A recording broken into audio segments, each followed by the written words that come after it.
Este es Canal Capital.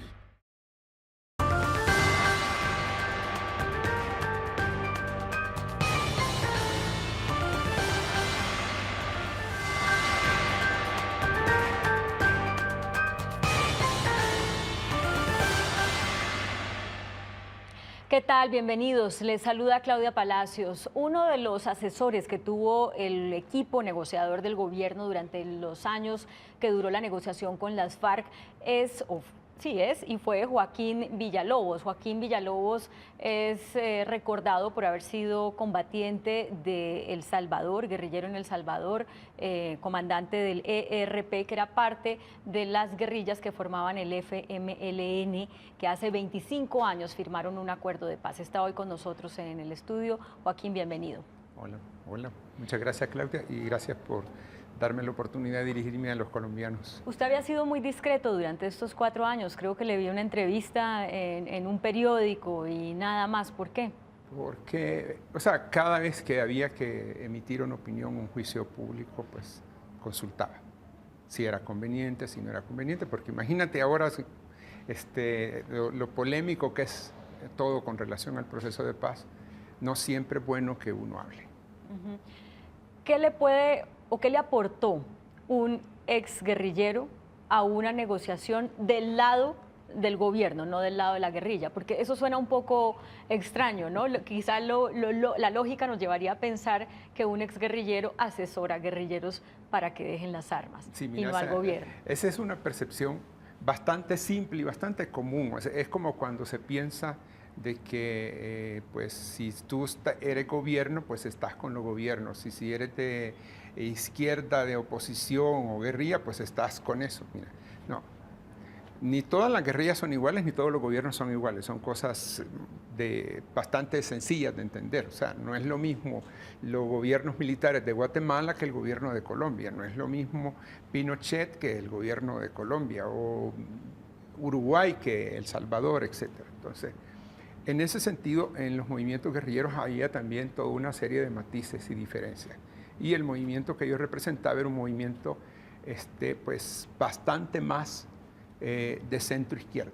O sea, la guerrilla del FMLN y el movimiento del FMLN era un movimiento mucho más amplio. Era una coalición de grupos que iban desde social cristianos, socialdemócratas, hasta marxistas, extremistas y radicales. Bueno, y aquí a este punto también hay que decir que hubo como una ruptura entre los que finalmente llegaron al gobierno en El Salvador de parte de esas 5 grupos de guerrillas y el movimiento que usted representaba, precisamente porque ellos eran más radicales que usted. Exacto, así es. Ese es como que tú veas la historia de Colombia en el sentido de la negociación, la inserción del M-19, que es la primera guerrilla que negocia en el continente, a el caso de la FARC y el ELN, pues que son los más rezagados en ese proceso. ¿Cuál fue su aporte al proceso? Pues un poco mi comprensión de lo que es el fenómeno de la izquierda armada y la izquierda en general.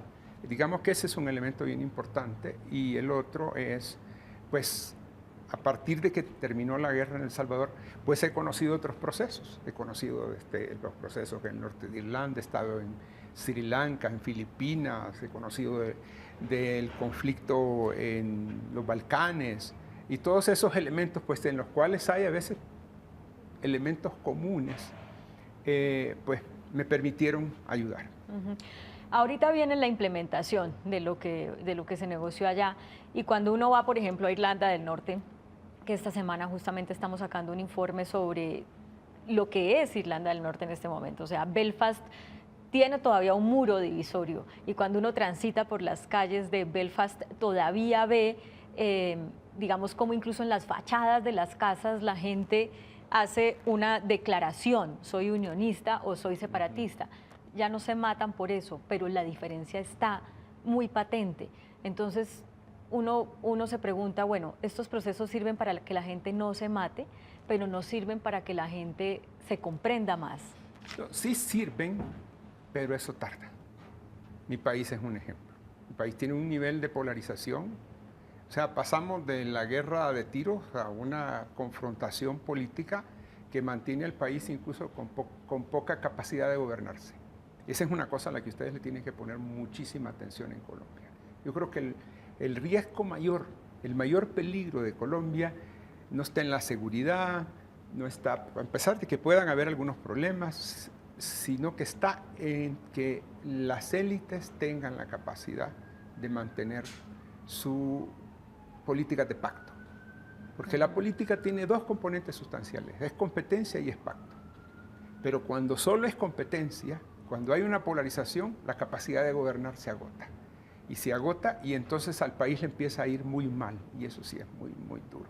O sea, si le entiendo bien, lo que usted está diciendo es, los partidos políticos tienen que, aquí tenemos muchos, ¿no? Corrientes, no tenemos liberal conservador, sino que hay corrientes de cada uno. ¿Cuál es el escenario que usted vería necesario en ese orden de ideas que dice la política de pacto? ¿Que se unan, que se vuelvan a ser dos partidos fuertes o qué? Bueno, mira, el escenario de Colombia es un escenario más complejo, hay una cierta atomización, pero hay fuerzas fundamentales, hay fuerzas principales.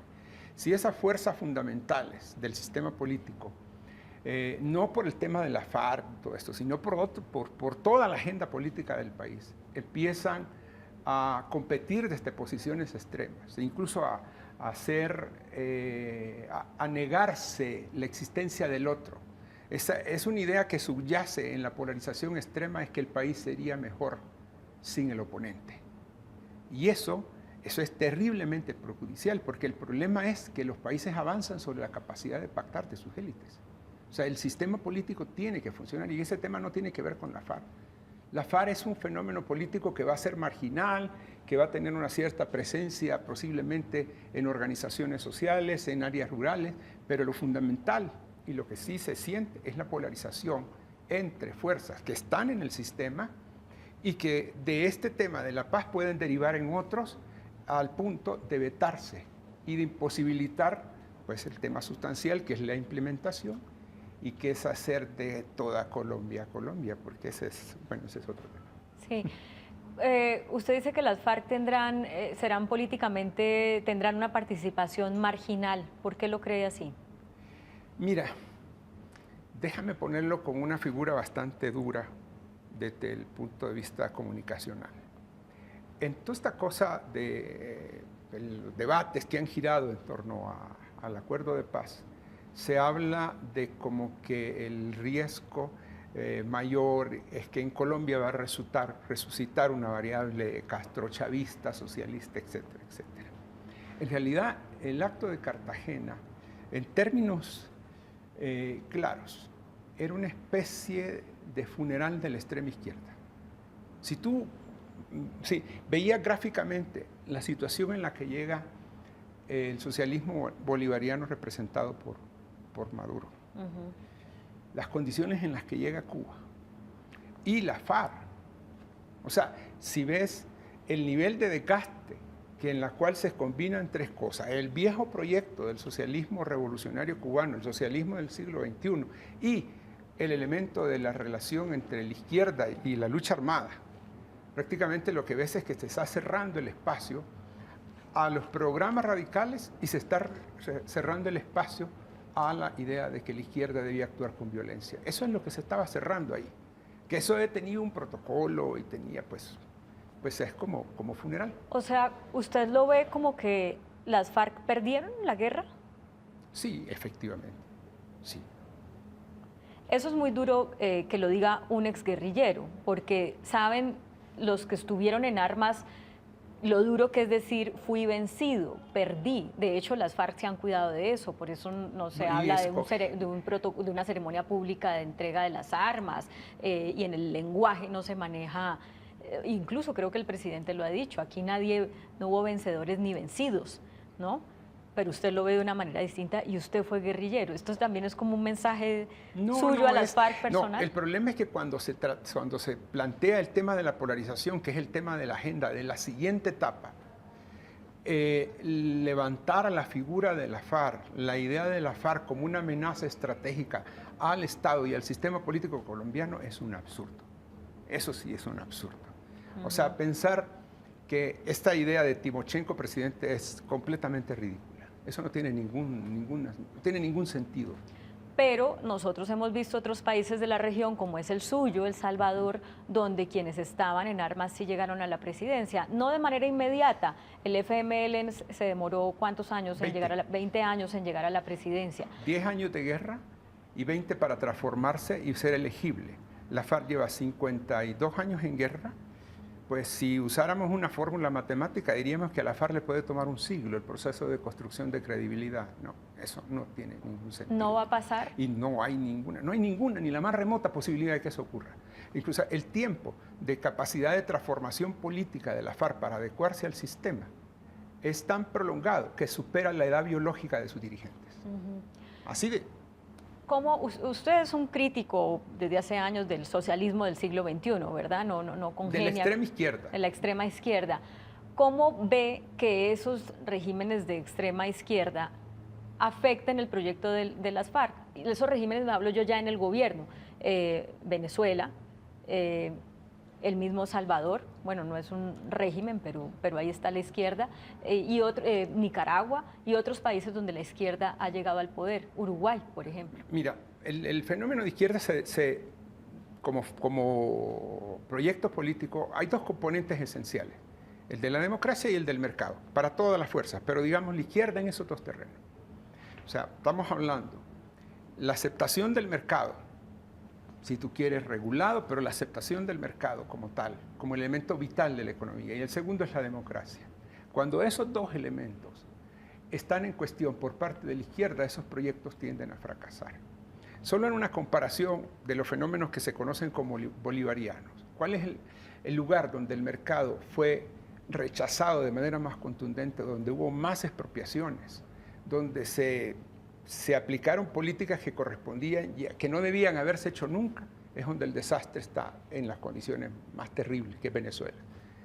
Eso mismo no ocurre en Ecuador, y ni siquiera en Nicaragua, donde pueden discutir pues, algunas partes de sus programas políticos, pero el fenómeno, el conflicto del mercado en Venezuela es el que tiene a Venezuela ahorita en estas condiciones.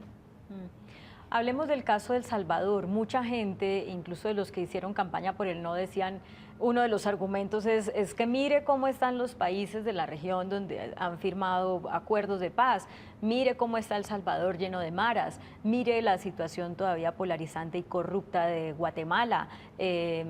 No, hacían estos parangones y decían, nos va a pasar igual, el proceso de paz no va a servir para traer paz, va a traer más violencia. Usted, ante quienes dicen que esos procesos fracasaron porque hoy en día son países con altos índices de homicidios, ¿qué responde?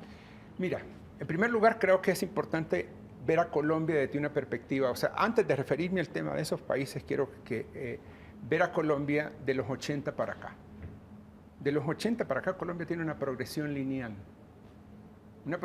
o sea, que incluso ha afectado la idea del proceso de paz acá. Porque no hay una afectación de la guerra en los centros vitales, como la había en la época de Pablo Escobar, como la había en la época en que este país tenía 6 guerrillas, como la había en la época en que este país tenía 15 grupos de paramilitares, como la había cuando el Estado era más débil. Cuando hay una progresión lineal es que aquí el Estado se fue reformando, algunos grupos fueron integrándose al sistema, los paramilitares, pues hoy día hay residuos de ellos convertidos en BACRI, pero hay un proceso lineal ascendente de mejora, no hay retroceso, no va a caminar para atrás la historia, eso es una falsedad. En relación al caso de El Salvador, Guatemala, incluyamos Honduras, esto no tiene que ver con las guerras, esto tiene que ver con esa condición pues, que universalmente se habla de ellas como repúblicas bananeras, pues, con élites bastante egoístas, que en la posguerra, o sea, es un fenómeno de la posguerra. En El Salvador quebró la agricultura. Miles de gente se fueron para Estados Unidos. Estados Unidos devolvió y repatrió a centenares de miles de gentes. Y de esos centenares de miles nos repatrió la cultura de pandillas, a un país que había debilitado a su Estado, sus capacidades coercitivas y sus capacidades sociales. Y eso se convirtió en este fenómeno criminal. Eso no tiene nada que ver con los acuerdos, eso es una falsedad. El fenómeno criminal de Guatemala tiene que ver con que redujeron las capacidades del Estado en presencia en el territorio Y ese vacío lo llenaron criminales. Aquí no hay vacío de Estado, aquí hay expansión del Estado, hay ocupación del territorio, hay el reto de ocupar socialmente el territorio. Claro, porque cuando usted dice no hay vacío de Estado, muchas personas pueden abrir los ojos y decir, precisamente por la falta de presencia de Estado en tantas zonas del país, es que la guerrilla o los paramilitares siempre han tenido jóvenes para reclutar que piensan que las armas son la salida a no tener oportunidades. Claro, pero ¿por qué se llega a la posibilidad de paz? Porque el Estado se ha ido haciendo cargo del territorio. Cuando yo digo, ¿cuál es la oportunidad que tiene Colombia?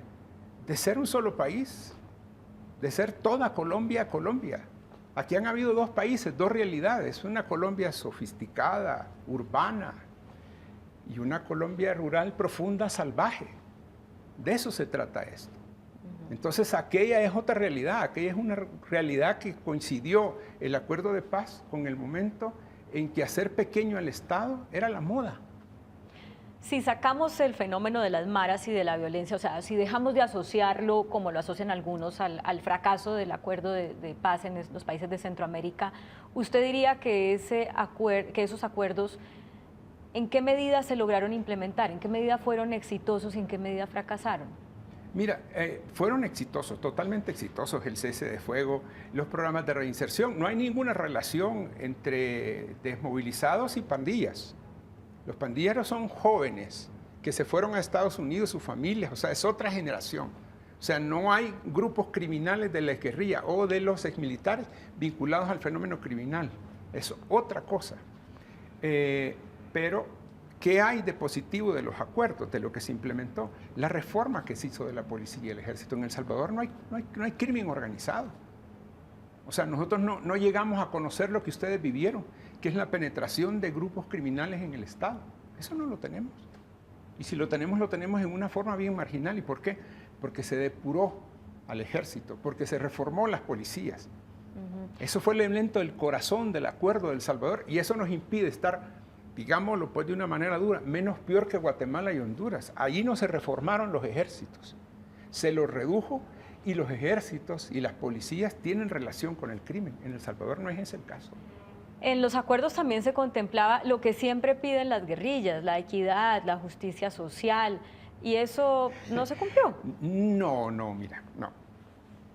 Un acuerdo de paz es para establecer las reglas de la competencia, no es para llegar al cielo, es para sacarte del infierno.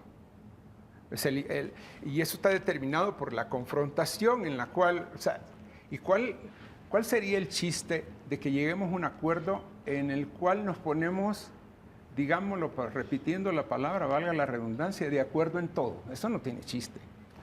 Las diferencias persisten y las diferencias con cómo resolvemos la pobreza.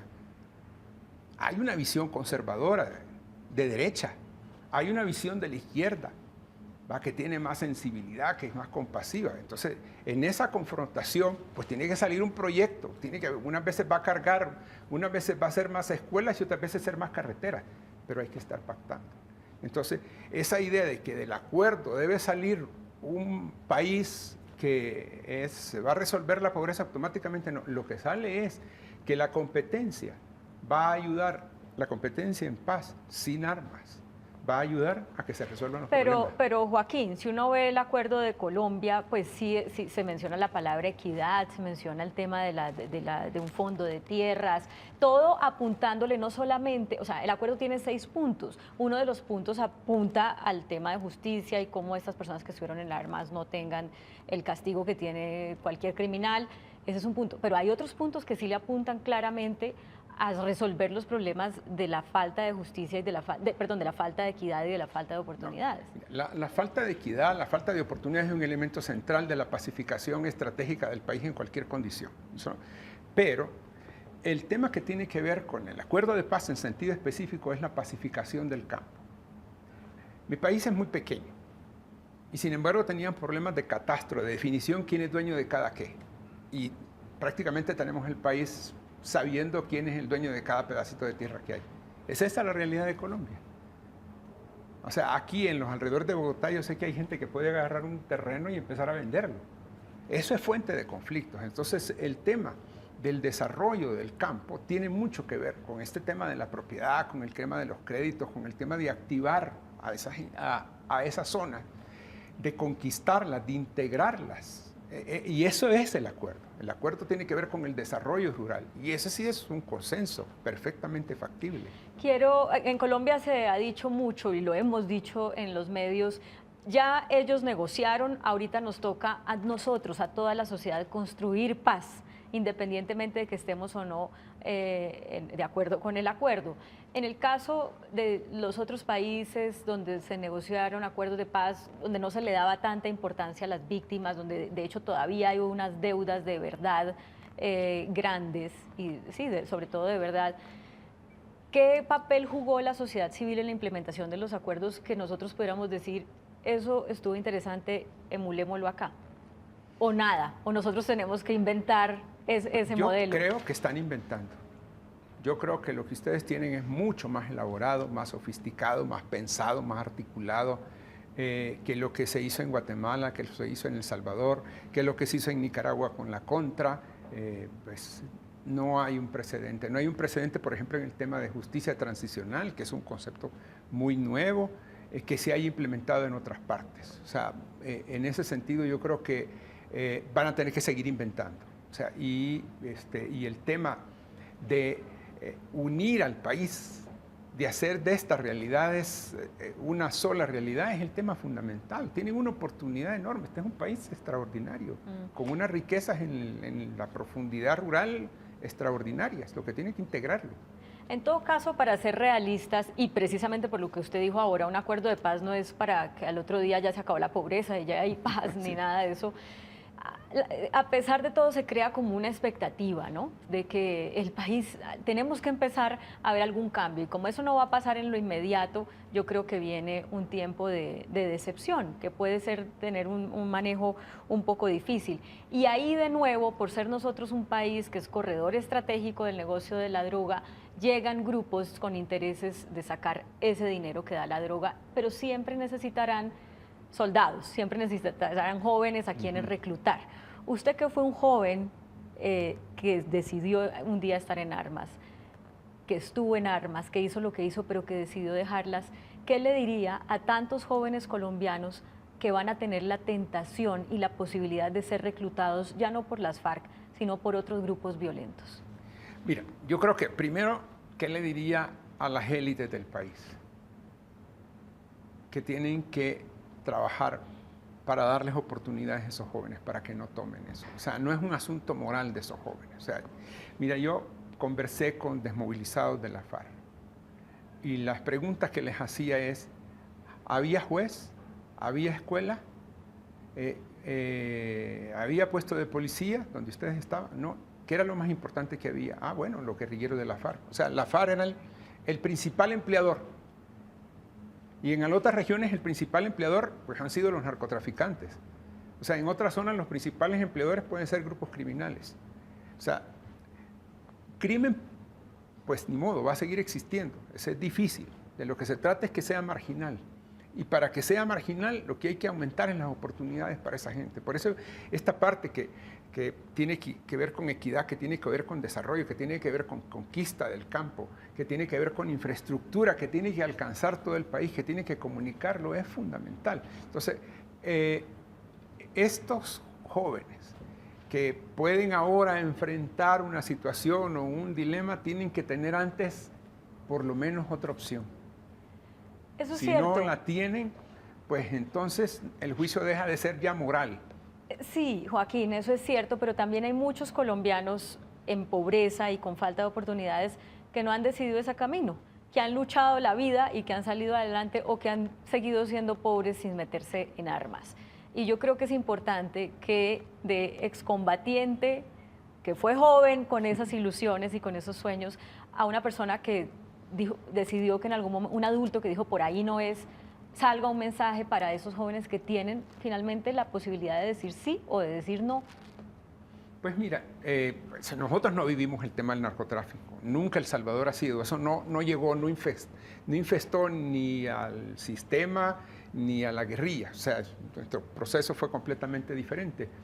Pero yo creo que lo más importante es que la violencia como instrumento de cambio, como instrumento de oportunidad para tener, pues al final va a tener siempre el mismo camino, el mismo resultado.